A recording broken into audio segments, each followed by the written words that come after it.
Rhaenyra masuk ke dalam rumah sambil bersiul bahagia. Ia bahagia sebab satu persatu orang-orang yang dulu hendak menghancurkannya maupun Shenina telah mendapatkan ganjarannya. Meskipun masih ada satu dua masalah yang belum benar-benar selesai, setidaknya keamanan istrinya sudah terjamin. Sayang, kenapa kau bersiul-siul seperti itu? Apa ada kabar bahagia hari ini? Rhaenyra yang masuk begitu saja tidak melihat kalau sang istri sedang berdiri tak jauh dari posisinya. Senyum Rhaenyra mengembang, apalagi setelah mendengar Shenina memanggilnya, sayang. Katakan sekali lagi. Apa? Tanya Shenina bingung. Ia lantas meletakkan baby boy-nya ke dalam stroller gandeng milik kedua bayi kembarnya. Tadi, kau panggil aku apa tadi? Bisa ulang sekali lagi. Shenina akhirnya paham, lantas ia tersenyum geli. Sayang, HM. Kenapa? Kau tak suka? Rhaenyra menggeleng cepat, suka. Aku sangat suka. Sini, biarkan aku memeluk istriku yang cantik ini. Aku sangat merindukanmu, Sweetie, ujar Rhaenyra sambil merentangkan kedua tangannya. Shenina lantas segera masuk ke dalam pelukan Rhaenyra. Disandarkannya kepalanya di dada laki-laki itu. Rasanya hangat dan menenangkan. Aku juga, cicitnya malu-malu. Benarkah? Shenina mengangguk malu-malu. Jadi, kapan Rhenoconda bisa berkunjung? Dia pun sudah sama merindukan gua hangatnya, bisik Rhaenyra tepat di telinga Shenina. Perempuan itu sampai menegang. Ibu dua anak itu sampai menggigit bibirnya saat gelenyar aneh itu menyebar di sekujur tubuhnya. Bukankah kau sendiri yang paling tahu? Mata Shenina menyipit, sementara itu Rhaenyra terbelalak. Bagaimana bisa? Kau pikir aku tak tahu kalau suamiku ini setiap pagi melingkari tanggal di kalender? Mulai dari hari di mana aku melahirkan dan sampai. Shenina terkekeh geli saat Rhaenyra menggesek-gesekkan rahangnya yang berbulu di pipi hingga ke leher. 2 hari lagi. Tapi kenapa rasanya lama sekali ya? Hahaha. Dasar mesum, cibir Shenina membuat Rhaenyra terkekeh. Oh ya, kau belum cerita kenapa kau sepertinya senang sekali? Tidak ada apa-apa sih. Hanya saja aku sedang geli mengingat tingkah Axton tadi. Axton? Memangnya ada apa? Dengan senyuman mereka, Rhaenyra pun menceritakan segala tingkah absurd Axton yang kini menggilai segala hal yang berwarna merah muda alias pink. Astaga, apa jangan-jangan Gladys mengandung anak perempuan ya? Rhaenyra mengedikkan bahunya, entahlah. Aku mandi dulu ya, Sweetie. Aku sudah tak sabar menggendong baby Sky dan baby Earth, ucapnya seraya memberikan sebuah kecupan di pipi Shenina. Shenina pun mengangguk dan kembali bermain dengan kedua bayinya yang diberi nama baby Sky untuk anak laki-lakinya dan baby Earth untuk anak perempuannya. Reeves telah mengantongi bukti-bukti yang akan membongkar siapa sebenarnya Rose. Ia akan membuka bukti-bukti itu di hadapan Rose secara langsung agar perempuan itu sadar telah diperdaya oleh orang yang dipercayainya. Rose sudah menduga siapa yang akan menemuinya siang itu. Dia tidak memiliki keluarga lain selain Jose. Sementara itu, Jose pun sudah dipenjara, jadi tak ada orang lain yang akan menemuinya selain Reeves. Namun Rose benar-benar terkejut saat melihat Reeves ternyata tidak datang seorang diri. Reeves datang dengan didampingi istrinya. Wanita yang menjadi atasannya selama beberapa tahun ini. Tak ada senyum di bibir merah Delena. Perempuan yang biasanya tersenyum lembut padanya itu seketika berubah dingin saat melihatnya. Rose tahu, ia telah membuat kesalahan fatal.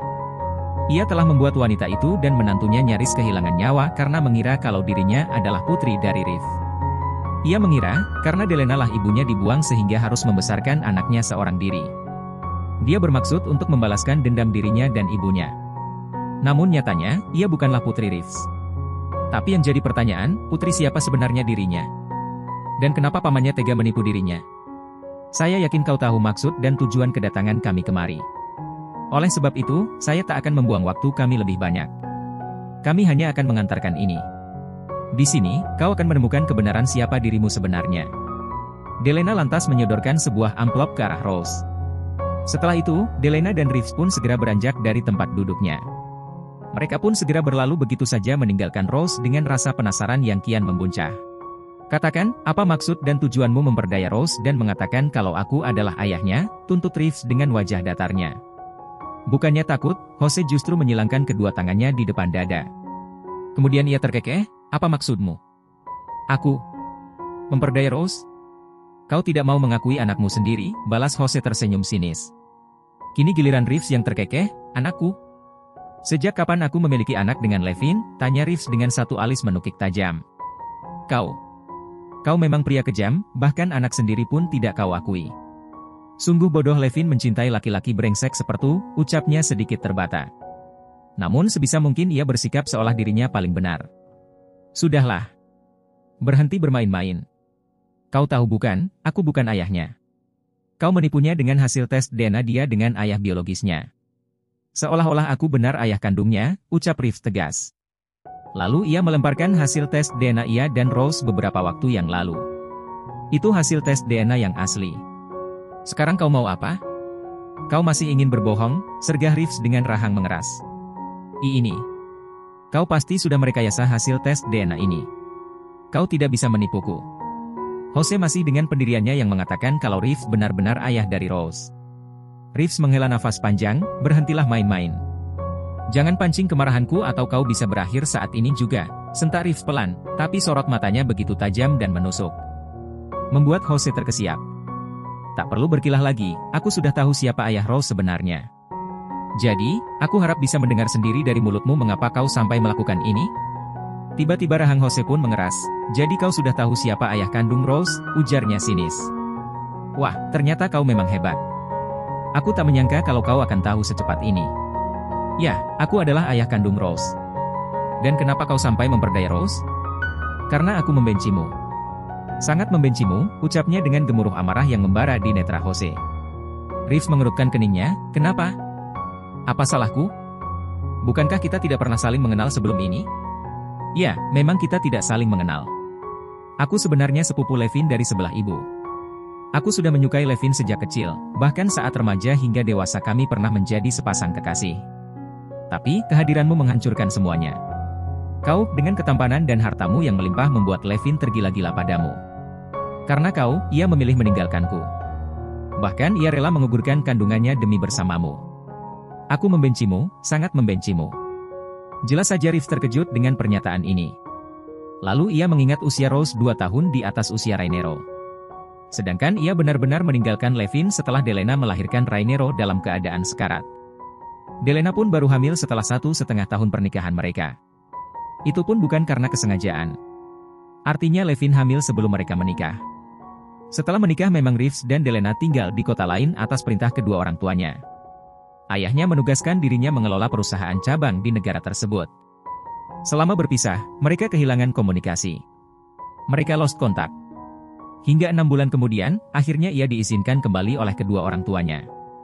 Di pertemuan kembali itu, ia kembali menjalin hubungan dengan Levin tanpa sepengetahuan orang tuanya. Bahkan ia lebih sering bersama Levin dibandingkan Delena. Tapi ia tidak pernah melihat Rose. Sebenarnya Rose itu anak Levin dengan Jose atau anak perempuan lain dengan Jose sebagai ayahnya? Reeves benar-benar bingung. Tapi aku tidak tahu hal itu sama sekali. Levin sendiri saat mendekatiku tidak mengatakan apapun. Bahkan saat aku menanyakan apa ia memiliki hubungan dengan laki-laki lain, maka jawabannya adalah tidak. Ya, bagaimana ia akan berkata jujur? Itu sama saja melenyapkan kesempatannya untuk bersama denganmu. Terdengar helaan nafas kasar di bibir Jose. Sebenarnya ini tidak murni kesalahanmu. Levin sendiri yang memang begitu tergila-gila padamu. Hingga suatu hari ia mendengar kau akan dijodohkan dengan putri seorang pengusaha besar. Levin yang khawatir lantas memaksaku menjalin hubungan secara diam-diam dengannya. Hingga suatu hari aku tahu tujuannya. Tujuannya agar ia segera hamil. Kau tidak pernah menabur benih sembarangan jadi tak ada kesempatan untuk hamil anakmu.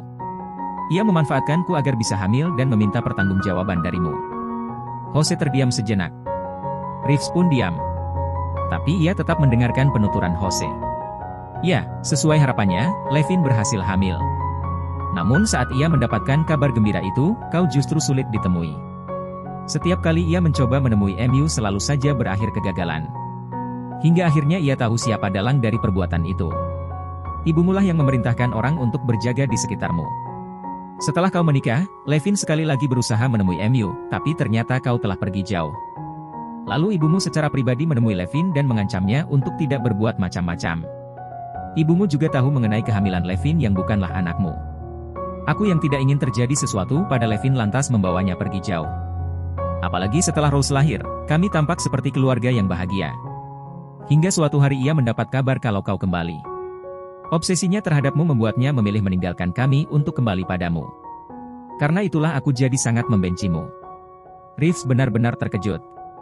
Ia tidak menyangka Levin akan menempuh cara seperti itu demi menuntaskan obsesinya. Bahkan ia tidak pernah menduga kalau Levin juga pernah berselingkuh darinya. Aku awalnya mengikhlaskan kepergiannya. Tapi saat ia kembali setelah kau tinggalkan, aku jadi marah. Aku marah padanya karena lebih memilih dirimu daripada aku dan Rose. Dan aku marah padamu. Mengapa ia lebih mencintai dirimu daripada aku? Padahal kau telah meninggalkannya, tapi cintanya tetap saja padamu. Bahkan ia tak pernah mau mengakui aku sebagai ayah dari Rose. Sampai sebelum meninggal pun, nama yang ia sebut tetaplah namamu. Aku sakit hati. Aku marah. Aku kecewa. Oleh sebab itu, karena Rose terlanjur mengetahui kau adalah ayahnya, aku pun memanfaatkannya untuk membalaskan dendamku. Dendam karena Levin lebih memilihmu dan sampai mati tetap mencintaimu. Aku membencimu. Sangat membencimu, pekik Jose sambil menjambak rambutnya sendiri. Tiba-tiba Jose kehilangan kendali. Ia berteriak, tertawa, dan menangis sambil menyebut nama Levin. Para petugas polisi pun segera mengamankan Jose. Namun sesuatu tak terduga terjadi. Jose tiba-tiba merampas pistol dari pinggang salah satu petugas. Lalu ia menekan pelatuknya dan mengarahkannya pada Reeves. Semua orang terkejut. Mereka ingin menghentikan tindakan Jose, namun suara letusan pun tiba-tiba menggema di ruangan itu. Reeves refleks menutup matanya. Tuan Reeves tidak apa-apa, tanya seorang petugas polisi membuat Reeves akhirnya membuka mata. Ia memeriksa sekujur tubuhnya, ia tidak menemukan luka apapun. Ia sampai bingung sendiri. Namun, saat Reeves melihat ke depannya, matanya seketika terbelalak. Ternyata Jose telah terbaring dengan darah mengucur deras dari kepalanya. Lalu petugas polisi pun mengatakan kalau saat akan menekan pelatuknya, Jose dengan cepat mengarahkan moncong senjatanya ke kepalanya sendiri. Tuan Reeves, panggil Jose dengan nafas terputus-putus. Reeves pun segera mendekat. Tuan, aku tahu aku banyak salah pada Rose. Aku mohon, maafkan dia. Kasihanilah dia. Ini semua murni salahku. Aku juga mohon, sampaikan permintaan maafku padanya. Terima kasih.